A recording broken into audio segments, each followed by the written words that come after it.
오랜만입니다. 여러분, 배나온 민족이에요.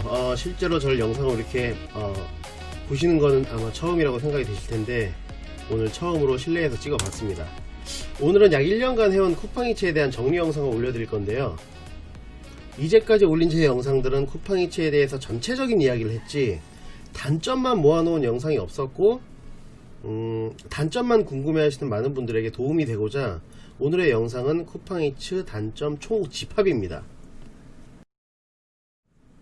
현재 코로나의 여파로 많은 분들이 대체 수입원을 찾고 계시는데, 그 중에 하나가 쿠팡이츠예요. 언제 어디서나 자유롭게 시작할 수 있다. 그런데 이 말 뒤에는 어떤 진실이 숨어 있을까 파헤쳐 드리도록 하겠습니다. 혹시라도 이제 막 쿠팡이츠를 시작하려고 한다면 이 영상을 보고 시작하는 게 정신건강에 좀 좋을 듯 해요. 자, 가장 먼저 보험 단점. 도보 배달의 경우는 웬만해서는 보험이 필요가 없죠. 음식으로 누구 뚝배기를 빡 하고 갈라놓지 않는 이상. 그래서 그냥 도보는 넘어가고, 자전거, 킥보드, 오토바이, 자동차 이 네 가지 경우의 운송수단에 대한 보험 적용을 알려드리겠습니다. 첫째, 자전거. 자전거의 경우 원칙적으로는 자전거 전용도로나 도로에서 주행하게 되어 있는데, 잘 안 지켜지는 경우도 많습니다. 근데 이제 안 지켜도 되는 경우가 있어요. 13세 미만의 어린이, 노인 65세 이상, 그리고 신체 장애인은 이제 보도 통행이 가능하다고 되어 있는데, 이게 중요한 게 아니고, 즉 도로에서 달리는 자전거는 차와 같습니다. 이렇게 자전거를 타고 가다가 주차되어 있는 자동차에 흠집을 찍 하고 냈다. 본인 돈으로 다 물어줘야 돼요. 근데 이제 일상생활배상 책임보험에 가입이 되어 있다면 보험 처리는 되겠죠. 근데 이제 문제는 이 일상생활배상 책임보험을 잘 살펴보면은, 일상생활이 아닌 업무 중이거나 전동 킥보드나 원동기 장치에 의한 사고는 제외입니다 라는 그 문구가 나와 있어요. 없는 사람도 있을 수 있지만 제가 이제까지 확인한 보험들은 다 이렇게 나와 있었습니다. 그래서 쿠팡이츠 배달행위가 업무로 인정이 되거나 원동기 장치 자전거로 사고가 날 경우 무보험이란 얘기예요. 두 번째, 킥보드. 입문하기가 쉽다고 생각하지만 제일 골치 아픈 수단입니다. 법원에서는 킥보드가 차라고 인정하는데 보험 상품이 없어요. 본인이 킥보드를 타고 가다가 다쳐서 치료하는 일부 실비보험은 있는데, 다른 사람과 꽝 하고 사고가 나면 무보험입니다. 그리고 형사처벌 대상이 된대요, 이게. 실제로 저희 단톡방에서 이것 때문에 경찰서 가서 조사받은 분도 계셨고. 이제 세 번째, 오토바이.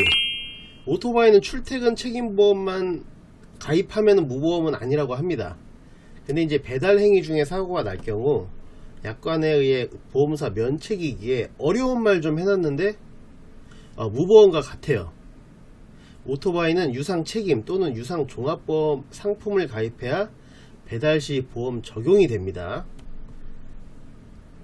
근데 이제 사고의 범위에 따라서 책임보험은 무보험과 같은 결과가 나올 수도 있어요. 그 사고가 어떻게 났냐에 따라서, 사람이 얼만큼 다쳤냐에 따라서 그 이상은 본인이 나머지 다 본인 돈으로 해결해야 된다든지.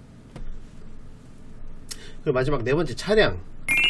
차량 역시 자차로 배달 중 사고가 났을 때 커버해주는 보험은 없습니다. 지금 배달의 민족에서 얘기가 나오는 보험이 있는데 아직 지연이 되고 있는 상황이고, 어쨌든 사고가 나면 그냥 가입된 자동차 보험으로 넘어가죠. 짬뽕 국물이 보조석에서 용암처럼 뿜어져 나오지 않는 이상 배달 중 사고로 걸리는 경우는 거의 없지만, 원칙적으로는 무보험이에요.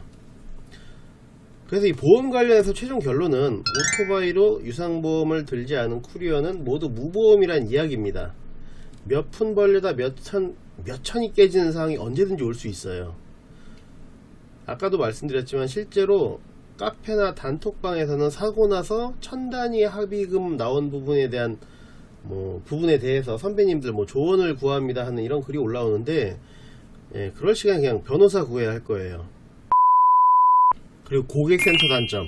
고객센터의 경우 진짜 답답할 때가 많은데, 문제가 발생 시 카카오톡으로 소통을 해야 되고, 전화 통화를 원할 경우 언제 연결될지 모르는 상담사를 기다려야 합니다. 예. 얼마나 시스템이 허술하고 교육이 대충인지 짐작이 되는 부분이, 나는 매장에 도착을 했는데 고객이 음식을 취소해 버리는 경우, 정말 억울한 경우예요. 고객이 취소했는데 수락률 떨어진 거 어떡하냐고 하면은 수락률에는 문제가 없습니다 라고 말하는데, 다음날 일어나보면 어김없이 떨어져 있죠, 수락률이. 그리고 나중에 왜 이렇게 일거리가 안 들어오냐고 문의하면은 수락률과 평점이 반영되어 있다는 앞뒤가 맞지 않은 그런 이야기를 하고 있어요.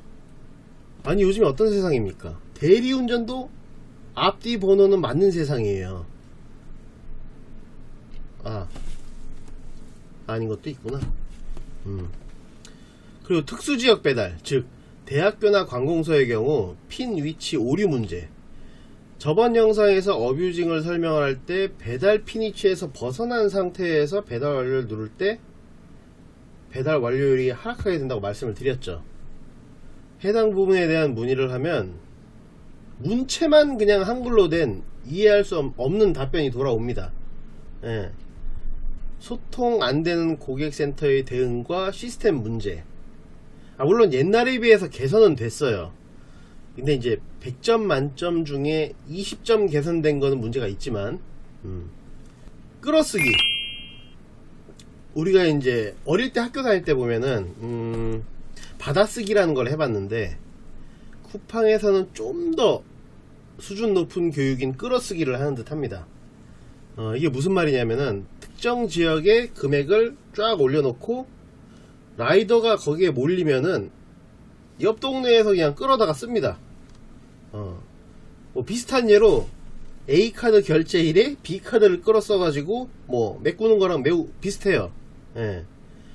끌어쓰기가 쿠리어에게 가장 빡치는 이유는 음식을 받아가지고 배달을 해줄 시간에 해당 매장으로 막 끌려가고 있는 거예요. 운 좋은 누구는 1시간에 3, 4개를 배달을 할 때, 운 나쁜 누구는 15분 끌려가서 또 조리대기 10분 플러스 배달 완료하고 핫스팟으로 다시 이동을 하게 되면은 40분이 사라지는 그런 마법이라는 거죠. 예. 아니, 내 폰이 안드로이드인 거지 왜 나를 안드로 메다로 끌고 가냐고. 최소 동서남북으로 구역을 좀 정해놓고 동일한 픽업비에 동일한 금액을 정해주고 그 안에서 그 돌아가는 게 낫지. 이해할 수 없어요. 자, 그리고 이제 마지막 컴플레인의 종착역. 모든 컴플레인 종착역은 쿠리어입니다. 지금 쿠팡이츠는 고객 요청사항을 미입력할 경우 자동적으로 문 앞에 놓고 전화, 뭐 비대면 배달이라고 이렇게 써 있는데, 이제 이것 때문에 고객은 시켜놓고 왜 아직도 안 오지? 아니, 왜 도대체 문 앞에 놓고 간 거지? 아니, 전화달라는 말 안 했는데 왜 전화하지? 배달해준 쿠리어가 영문도 모르고 감점을 받아요. 전문용어로 역다라 그러는데, 따봉의 반대말입니다. 따봉의 반대말, 역다는. 예. 거기에다가 플러스 배달을 안 하던 매장에서 코로나 때문에 쿠팡과 함께 배달을 시작한 업장들이 있는데, 배달 경험이 이제 전혀 없는 매장이다 보니까 비용이 상대적으로 적게 들어가는 테이크아웃 포장을 사용하는 데가 좀 많아요. 예. 피자 박스 같은 경우 막 도화지보다 조금 두꺼운 수준이라 충격 한 번만 툭 줘도 안에 치즈가 딱 하고 붙어버리고, 커피는 랩 같은 거 씌워서 충격 한 번 팅 가면 다 흘러나오고, 랩을 포장해야 되는 용기인데 뭐 뚜껑이 다 닫혔으니까 밀폐되는 줄 알고 그냥 주고, 그래갖고 가서 또 닫거나 흘렀거나 뭐 파손이 났거나 뭐 음식물에 훼손이 갔거나 이러면은 배달간 쿠리어에게 모두 책임을 묻습니다. 제 주변에 7,000원 받고 32,000원 물어주신 분도 봤어요. 이 이외에 자잘한 단점들이 있는데, 이건 개인 성향에 따라 단점으로 볼 수도 있고 그냥 귀찮은 정도로만 볼 수도 있어서 영상에 올리지 않겠습니다만 이 나머지 짜잘한 것들이 궁금하다면 지금 바로 로그인